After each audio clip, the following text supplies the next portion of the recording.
So, you want to buy an F1 team? You probably think the business is winning races, collecting trophies, and selling sponsor space on the car. But here's the strange part.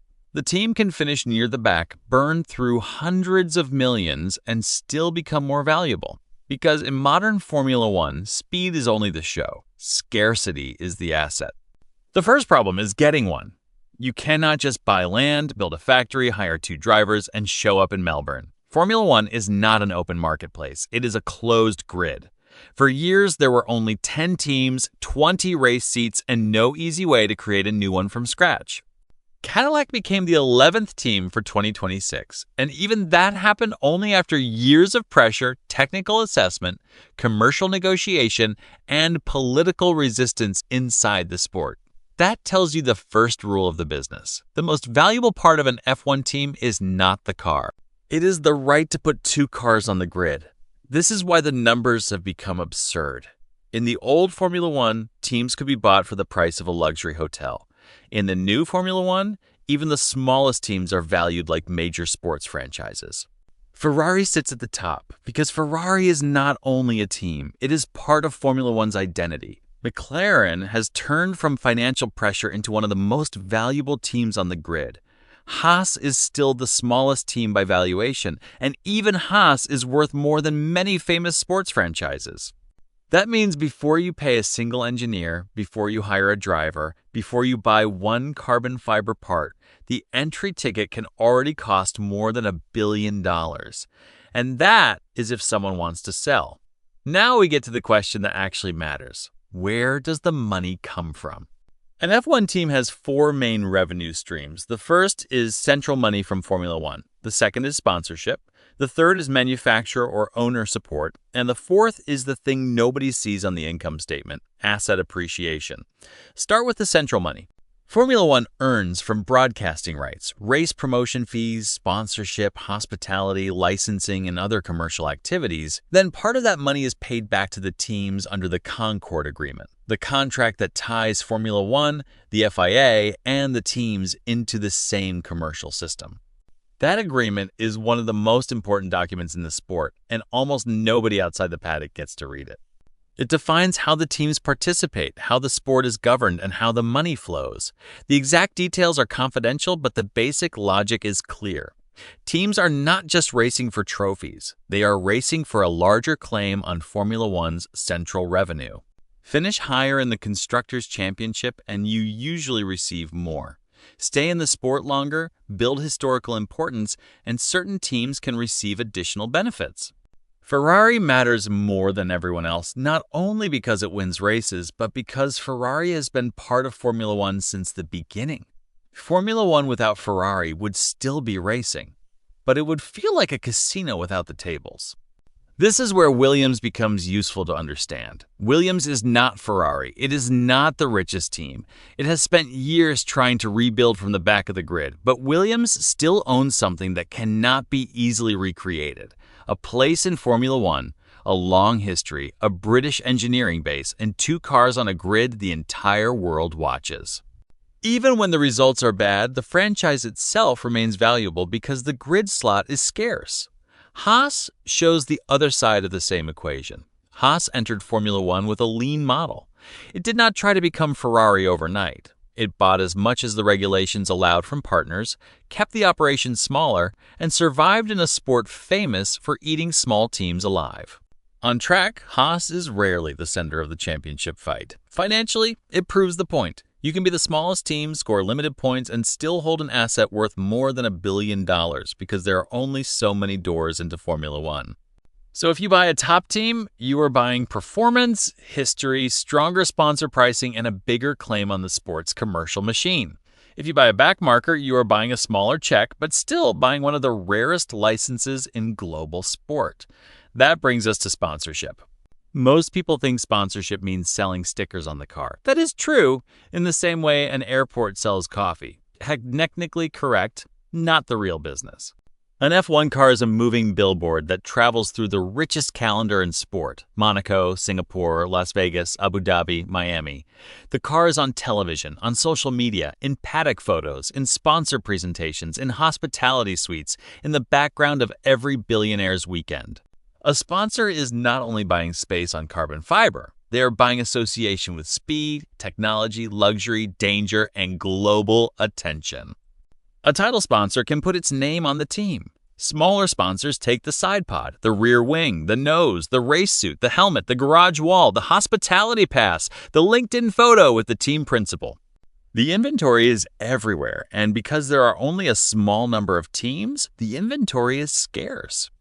This is the second strange part. A bad football club can sell more tickets by building a bigger stadium. A bad F1 team cannot create more grid slots. There are only 2 cars, only 2 drivers, only 1 team name, only so much space on the car before it starts looking like a supermarket receipt. Scarcity does the pricing, then there is manufacturer money. Ferrari, Mercedes, Red Bull, Aston Martin, Alpine, Cadillac. These names are not in Formula One only because racing is fun. They are there because Formula One turns engineering into marketing. A road car brand spends money on television ads to tell customers it is fast. An F1 team spends money proving it every Sunday. Aston Martin is the cleanest modern example. Lawrence Stroll did not just buy a team and paint it green. He turned Formula One into part of the Aston Martin brand story. New factory, new facilities, a world champion driver, and a team identity tied directly to the road car company. The team does not need to win the championship immediately to serve a business purpose. It needs to make Aston Martin feel like it belongs next to Ferrari and Mercedes. McLaren is different. McLaren is not a road car giant in the same way Mercedes or Ferrari are. It is a racing brand with a technology and supercar halo around it. For McLaren, Formula One is not a side project. It is the center of the brand's mythology. When McLaren performs well, the whole company feels more valuable, more credible, more alive. Sometimes the team is the marketing department, sometimes it is the technology lab, sometimes it is a national prestige project, sometimes it is a billionaire's proof that he belongs in rooms where normal billionaires still need an invitation. That is why the owner's return does not always show up as team profit. If Aston Martin spends heavily on Formula One, the gain may appear in the road car brand. If Red Bull wins races, the return may appear in global brand value and energy drink sales. If Cadillac enters Formula One, the point is not only to sell racing merchandise. It is to place General Motors inside the most elite automotive conversation in the world. The team is the invoice. The brand is where part of the return lands. Now let's talk about costs. Formula One used to be a spending war. The richest teams could throw money at wind tunnels, simulation factories, test programs, and staff until the smaller teams had no chance. Then the cost cap arrived. It changed the entire investment case. In 2026, the cost cap is $215 million. That does not mean an F1 team only costs $215 million to run. Driver salaries are excluded. So are the salaries of the 3 highest paid staff, plus areas like legal, HR, finance, marketing, heritage programs, and race travel. But the cap still matters because it limits the arms race in core performance spending. Before the cost cap, owning an F1 team was like owning a casino where your rival could change the odds by spending twice as much as you. After the cost cap, the biggest teams still have advantages, but they cannot simply bury the midfield under unlimited money. That made teams investable. Think about what a billionaire sees now. Revenue is growing, global attention is growing, the number of franchises is limited. Spending is capped in the area that used to create the biggest losses, and the sport itself is becoming more American, more premium, and more media-driven. That is the kind of equation private equity understands, but here is the part that can still ruin you. The cost cap does not cap embarrassment. Crash damage still hurts. A bad driver still destroys points. A wrong technical concept can waste an entire season. Regulation changes can turn a genius factory into an expensive museum. If your car is slow, your sponsors notice, your drivers complain, your staff get poached, your prize money falls, and every race weekend, your failure is broadcast globally in high definition. This is not a normal business where you can hide a bad quarter in a PDF. In Formula One, your operating performance is publicly ranked every Sunday. The next risk is talent.